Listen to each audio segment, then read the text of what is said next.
Thank you.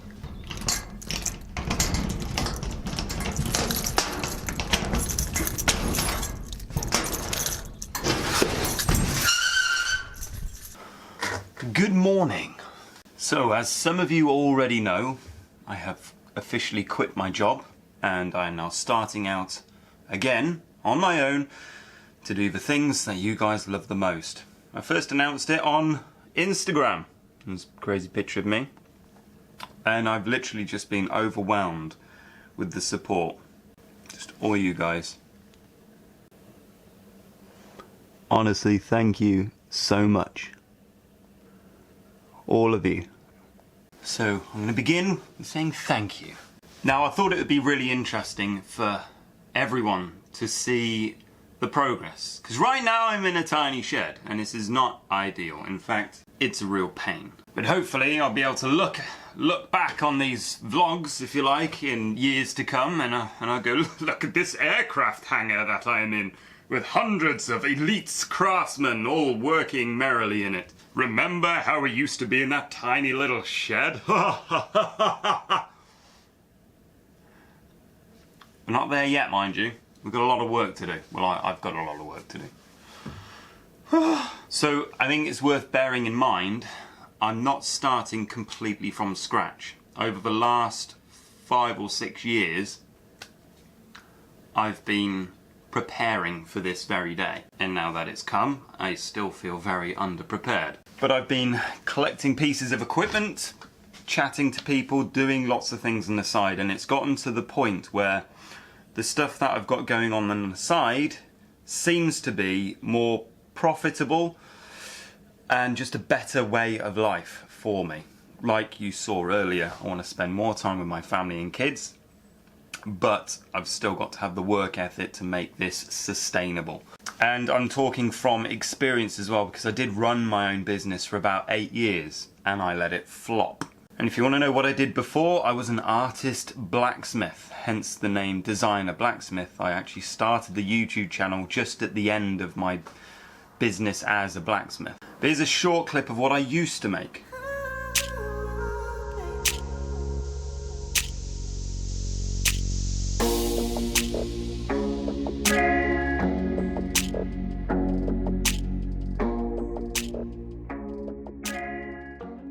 So in some ways, I would love to get back to making high quality, great designed work that I can keep pushing to be even better than what I used to do. It's got to be a business, therefore it's got to wash its face, it's got to be profitable. And I didn't invest enough. I didn't invest enough back into the business because I didn't charge enough profit. So arguably I wouldn't have had the commissions if I'd have charged the proper price for those pieces. The budget was always tightly squeezed because I wanted to create the best thing possible within that short amount of money. And often if I made a mistake or didn't time it correctly, I would lose money the moment you'd go over that, which is not a great model to work on. So now I need to work on having a higher profit margin so that I can use the profit, that is after your wage, the profit, to reinvest into the business and get it to a point where I'm employing people, get it to the point where the prices can come down because I've invested in better equipment, all of those things, whatever it takes to make it sustainable and efficient. But I am very well aware that this is going to be a very hard and difficult journey, and if I can show you the realities of that, I think it's very beneficial to a lot of people. For instance, there are huge pluses for being employed. And I was getting quite comfortable with those benefits of being simply employed into a company. There are massive negatives to trying to be your own boss. And from the outset, I know it looks like a very glamorous thing to do. Look, you're running your own company, you're your own boss, you've got loads of freedom. If anything, it's more restrictive, it's more detriment on your time to a certain point. What I do like in this case is that I get to spend my lunch breaks with my wife and kids, and not with the lads. Sorry, lads. So I officially leave my workplace in a week. I've got huge amounts of stuff to do right now, and I need to tidy up my workshop. As you can see, this is not the kind of place to work in. Normally it's ending up in chaos like this because the night before I've been working till goodness knows what hour to try and complete something that a customer has asked for that I can't say no to. So bear with me while I give this place a tidy up, and then I'll talk about the projects. So just before I tidy this away, this is a CNC router. It's actually called the 3018 Pro. I think the 3018 is something to do with the bed size. And I've upgraded it so I could do some of these aluminium parts that I was asked to do. So the machine itself, I think I paid less than £300 for. It was on offer, very, very cheap. So I got one to play with, and it came with both a router and a laser head, so I could do some laser engraving and things like that. A show of what I've achieved on it since. So might see these around in London somewhere. And I was asked to do a project in a very short space of time, this one, and I thought it's very costly to get someone else to machine it. Hang on, maybe I could do it on this. Now what I learned is I needed a much bigger spindle, so I got a 500-watt spindle, and the original Z-axis, this is what you call it, that was plastic before and had too much movement. This has a little bit of movement. I've got a way of fixing that, but so far it's been fine. And yeah, it's been incredibly affordable. This is the trick though, because when I got the 500-watt spindle, the fan on it was not balanced, so the whole thing was vibrating all over the place. So what I've done is I've wrapped some silicone tube, and well, you can see there, the pump for my saw, it just comes straight off that. So instead of producing suds to go through the saw blade, I'm now producing them to go through the router. And there you go, as my new endeavour, working with CNC equipment. But what I've learned with CNC is how to build my own CNC equipment, which is basically exactly the same, just bigger stepper motors, different controllers. And I'm thinking a CNC plasma is in order, and then I can supply you guys with hard copies of my patterns. How about that? Update on my cheap TIG welder that I got for just a couple of £100. That's been fantastic. That has been building that aluminium pond cover that I am still finishing and working on. That will be delivered to the client shortly. Here's a bit of equipment I've not shown anyone before, my little rolls, and that's how I roll this here.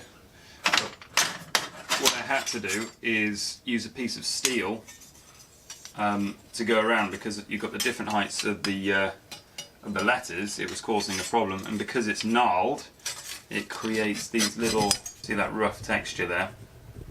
Yeah, I don't want that on the outside, so steel takes the brunt of it and that protects the letters. It's my little technique. So on a serious note, this workshop isn't sustainable for a business. It's too small and it's too cramped, and that makes life very inefficient. I need to have a certain amount of space to be able to cost effectively build stuff. So that's what I'm going to be working on soon, is actually either upgrading this to be bigger or finding a new premises. But what I really want, if I can, is to be at home. I want to spend these times with my kids and watch them grow up a bit more, because I just feel that I'm missing out. And one of the things that I hated about working working on another premises, regardless of what that looked like, it was that all of the best of me was used during the week, and then when I come home for the weekends or in the evenings, I've got nothing left. And I'm just grumpy and no use to anyone. And if the kids never get to see me in my best stage, then they'll think that that's who I am, just this grumpy old man. Which a lot of blacksmiths are cynical, grumpy old men, but I don't want my kids to believe that that's who I am all the time. And there we are, cleaning up time over. Everything's nice and tidy. That is the benefit of having a small space, as it's quicker to tidy up and business rates are cheaper and all that malarkey. And so everything's cheap, everything's quicker, it does kind of make sense to be in a smaller workshop compared to having a massive unit.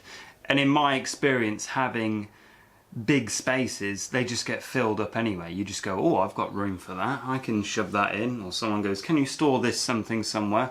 And you go, yeah, I got it. And then before you know it, you're still cramped in a small space, even though your unit is very big. This is what I'm working on today. Here's the design.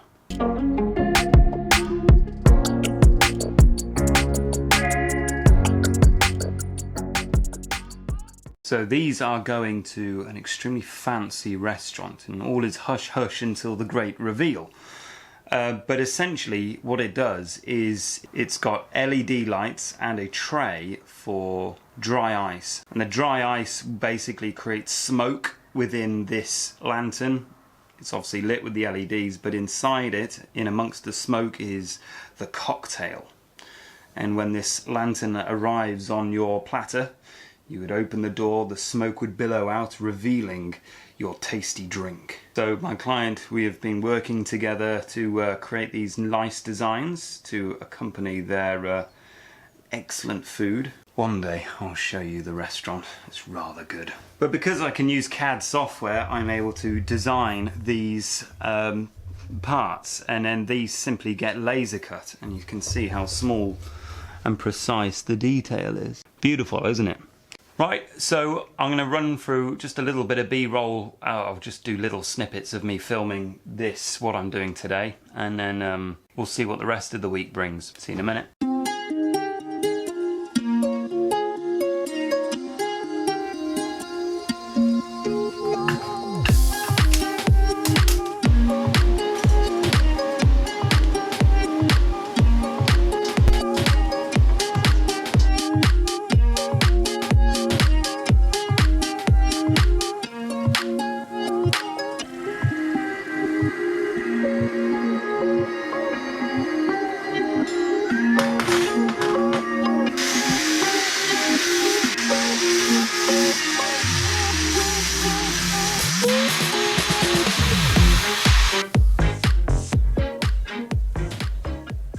Alrighty, I've just finished these, and that is the texturing all done.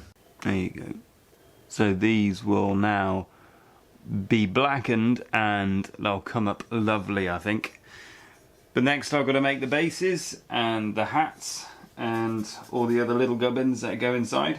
And I'm aware that I've created a lot of dust, and probably a lot of that is now in my lungs, hence why I'm creating this other PAPR system, the air respirator. But anyway, I think my dinner's ready now, so catch you after dinner. Oh, this isn't plugged in properly, that's why. Right, try that again.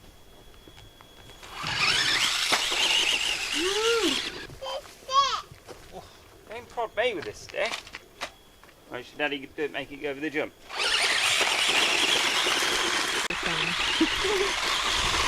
Yay! Woo!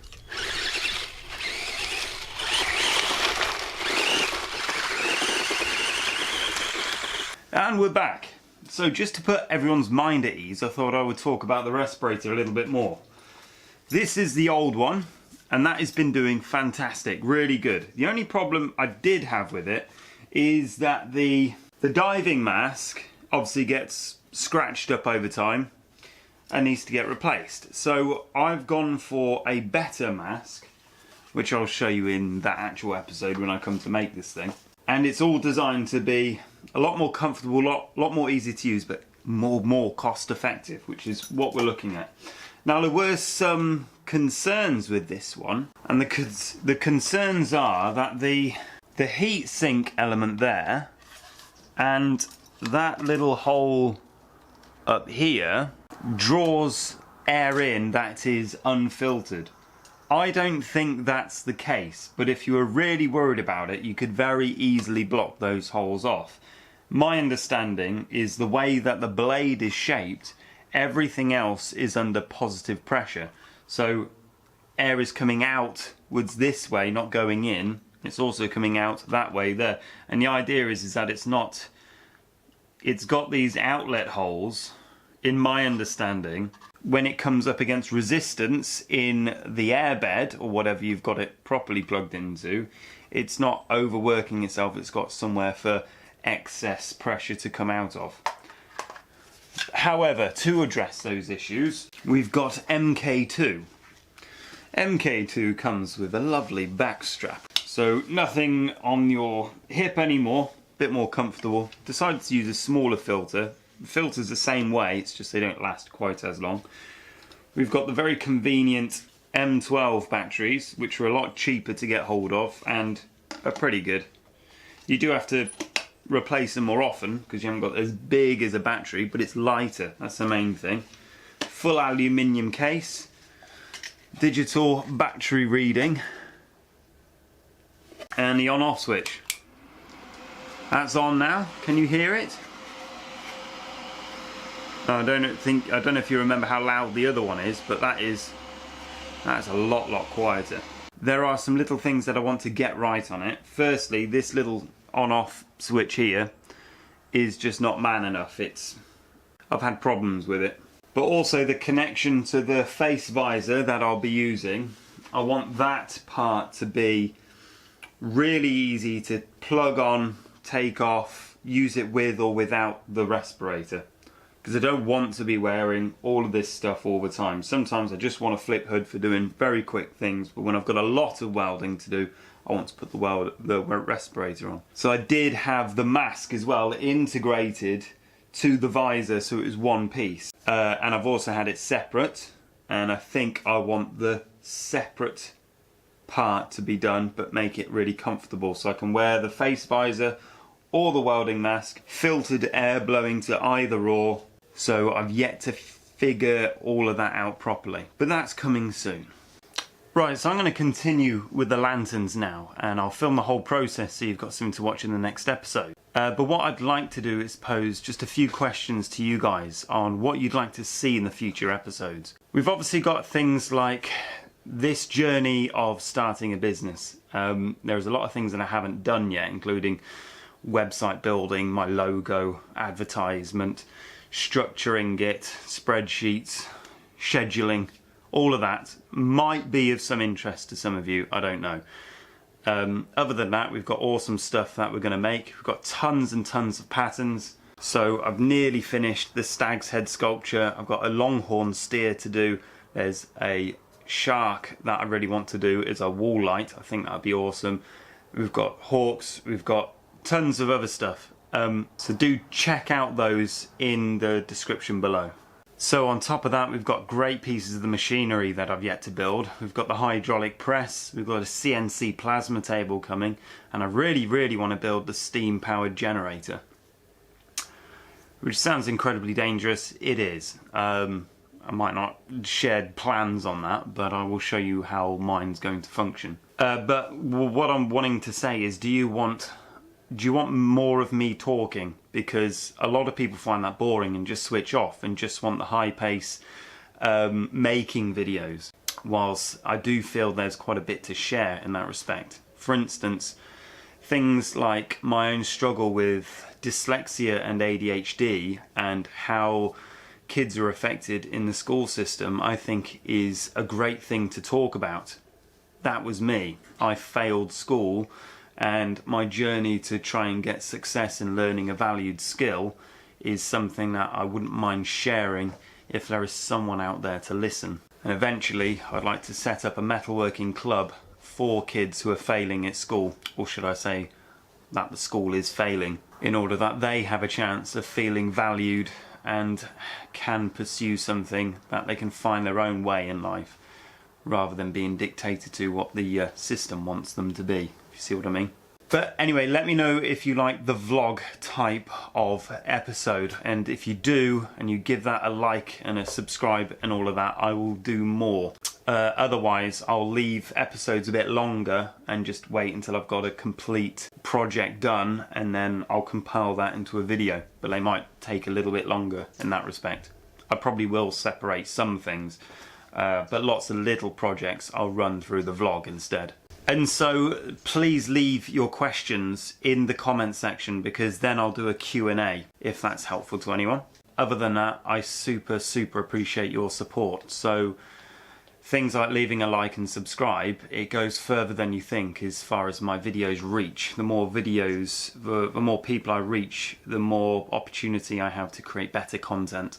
Not only that, using things like the Amazon affiliate links in my description, for instance, all the kit and tools that you see me use, I'll try and find an affiliate link for that, and I can get up to 10% of the value of that with no extra cost to you guys. So it makes a massive difference to me. And the bigger the subscriber base that I have, I'm able to reduce the costs a lot of the patterns, so I can make them a lot more cheaper and affordable for you guys. And basically, if it's sustainable, I can do more designs for you. Otherwise, I'll have to still keep doing the commercial work, which is still interesting in itself, seeing the processes of how I do those things. But yeah, it's up to you guys. Anyway, see you in the next episode. Thank you for watching. Happy forging a life worth living. Bye bye.